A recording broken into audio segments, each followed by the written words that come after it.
Bismillahirrahmanirrahim. Elhamdülillahi Rabbil alemin.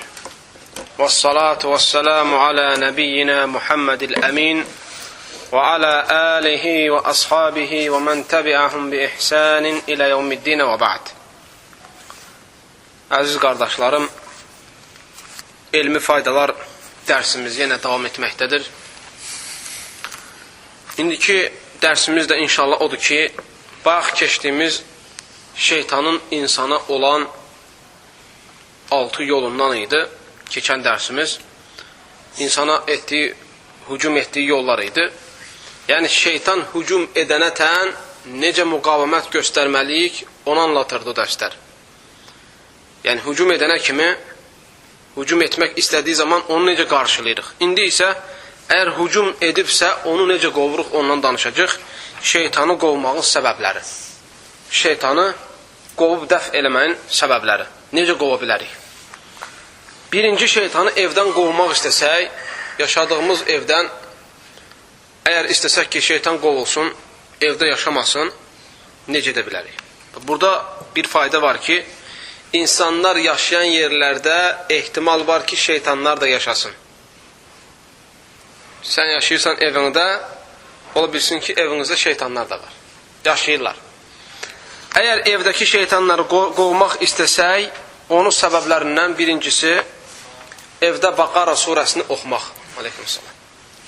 Peyğəmbər s.ə.v deyir ki, hansı evdə Bəqara surəsi oxunarsa, o evdə şeytan oturmaz. O evdən şeytan qaçar. Adətən, şeytan olan yerdə həmişə şər çox olur. Bunu unutmayın. Ailələrdə olan problemlərin, qarışıqlığın əsas səbəbi evdə şeytanların bol olmağıdır. Adətən, əziz qardaşlarım, baxın, ateistlər tərəfindən və yaxud da, baxın, ateistlər və yaxud da İslama nisbət olan bəzi qədəri firqələr mi deyək və yaxud da bəzi sufi təriqətləri mi deyək, onlar tərəfindən daxil olunan bəzi fikirlər də var. Misal üçün, deyirlər, evdə duz töküldüsə, vəssalam. O gün evdə dava-şava olmalıdır. Evdə qırğın olmalıdır. Duz töküldüsə. Deyirlər ki, ictihad edirlər. İxtilafa düşürlər ki, duz tökülərsə, evdə şər olacaq, o şəri biz necə dəf edə bilərik?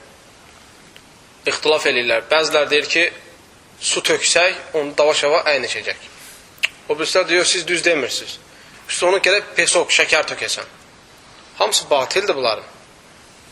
Əslində duz tökülməklə qədər dəyişə bilər, dava-şava girə bilər, bilməz.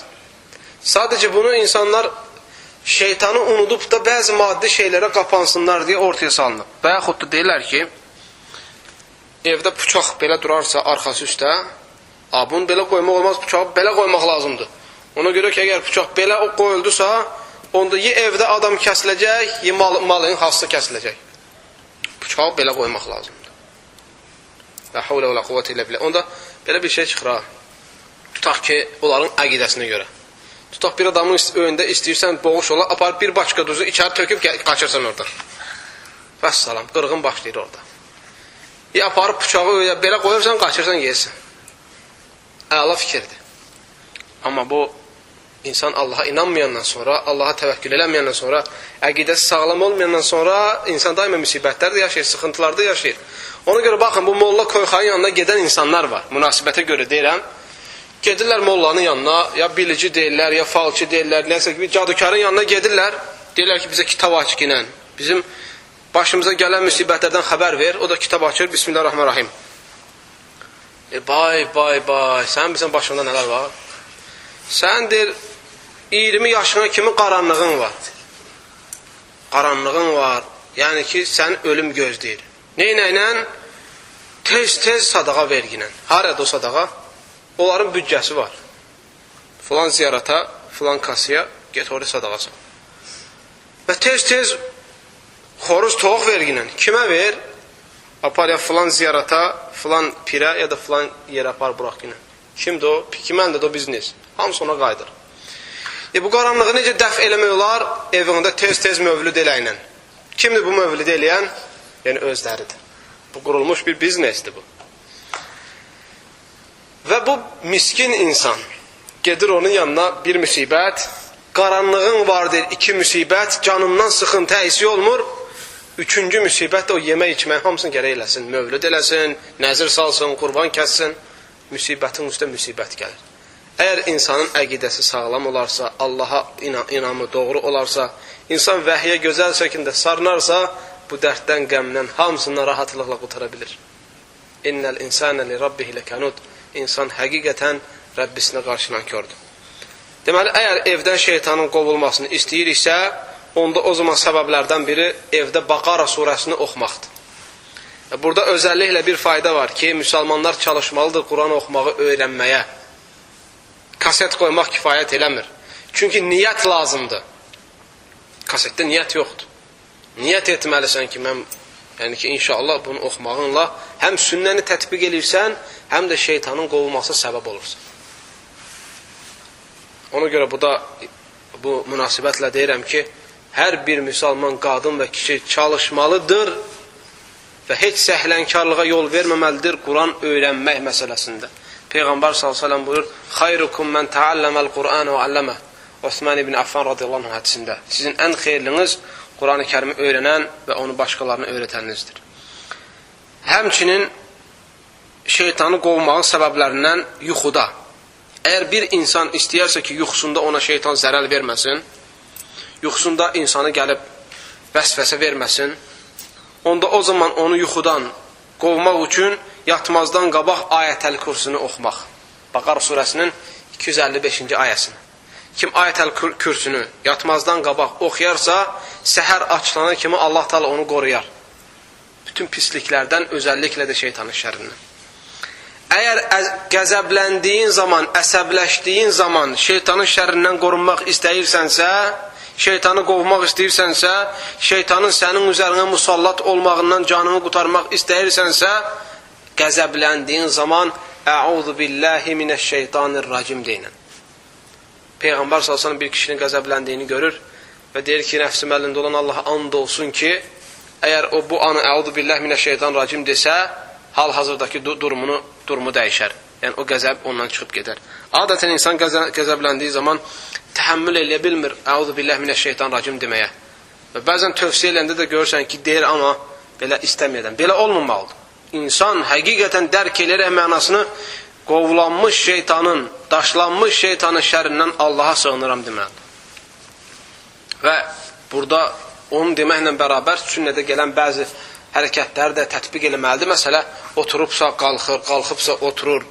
Görür yenə əsəbi, nervisi, qəzəbi soymur, gedir dəstəmaz alır. Görür yenə soymur, axırda gedir 2 rəkət sünnət qılır. Bunu etdikdən sonra Allahın izni ilə artıq nervi soyur. Yemək yediyi zaman əgər şeytanı qovmaq istəyirsə və yaxud içmək istədiyi zaman şeytanı qovmaq istəyirsə, yəni o mənada ki, onun yeməyində və içməyində şeytan ona ortaq olmamasını istəyirsə, yeməyində və içməyində başlamamızdan qabaq Bismillah deməlidir. Nə deməlidir? Bismillah deməlidir.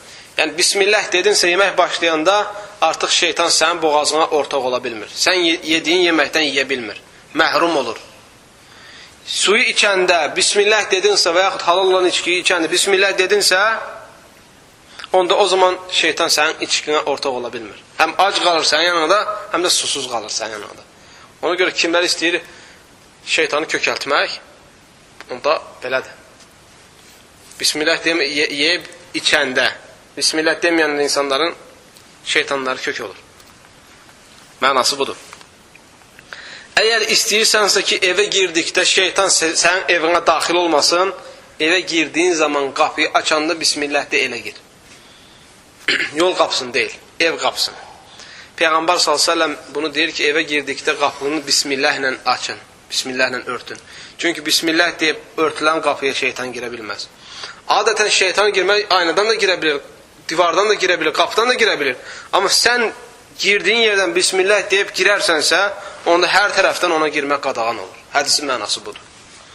Əgər sən istəyirsənsə ki, zövcənlə ünsiyyətdə olanda, əlaqədə olanda şeytan ortaya girməsin, şeytanın ortada rolu olmasın, vəsvəsəsi olmasın və dünyaya gələsi uşağa zərəli olmasın, onda o anda deyirsən Bismillah, Allahümmə cənnibnə şeytan və cənnibi şeytanı mə razaqtana. Yəni, bismillah deyirsən, sonra deyirsən, ey Allahım, şeytanı bizdən uzaq tut və bizə verdiyin övladdan da uzaq tut ki. Əgər yuxunu qarışdırdınsa və qorxdunsa, bu qorxunu özündən çıxartmaq istəyirsənsə, şeytanı qovmaq istəyirsənsə, çünki o qorxu şeytanın vasitəsilə gəlir. Onda o zaman şeytanın şərrindən Allaha sığınırsan. Yəni, əuzu billahi minəşşeytanirracim deyirsən. Əgər namaz əsnasında şeytanı qovmaq istəyirsənsə, sənə vəsvəsə verməsin deyə, vəsvəsə gəldiyi zaman əuzu billahi minəşşeytanirracim deyib, sonra sol tərəfini 3 dəfə yüngülcəsinə tüfləyirsən. Əgər məscidə girdikdə şeytanın vəsvəsəsindən özünü qorumaq istəyirsənsə, şeytanı qovlamaq istəyirsənsə yanından, onda məscidə girəndə bu duanı oxu. Əuzu billahil azim və bivəcihil kərim və bisultanihil qadim minəşşeytanirracim. Əgər Quran oxumaq istəyəndə şeytan sənə vəsvəsə verməsini istəmirsənsə, şeytanı yanından qovmaq istəyirsənsə, onda oxumamazdan qabaq əuzu billahi minəşşeytanirracimdir. Və yaxud da əuzu billahi səmi'il alimi minəşşeytanirracim min həmzihi və nəfxihi və nəfthi. Bu 3 dua, bu 2 cürdə gəlibdir. Yəni, adətən belə çıxır ki, kimsə sual verə bilər ki, şeytan Quran oxunanda qaçmırmı ki, hətta oxuyanda əuzu billahi minəşşeytanirracim deyək. Deməli, burada o məna başa düşür ki, əziz qardaşlarım, sən başlamazdan qabaq sənə vəsvəsə verə bilər. Sən başlamazdan qabaq sənə vəsvəsə verə bilər və səni səhlənkar eləyə bilər. Sən əuzu billahi minəşşeytanirracim dedinsə, onda o zaman Allah Teala onun vəsvəsəsindən səni qoruyur və həvəsli olursan, rəğbətli olursan Quran-ı Kərimi həm oxumağa, həm də anlayıb mənasını başa düşməyə. Sizlərə bu dərsdə söyləmək istədiyim bu qədər. Allah bizi şeytanın şərrindən qorusun və şeytan kimi insanların şərrindən qorusun. Allah Teala bizi bütün xeyirlərə muvaffaq eləsin. Və sallallahu və səlləmə və bərik alə nəbiyinə Muhammed və alə alihi və sahbihi əcməin.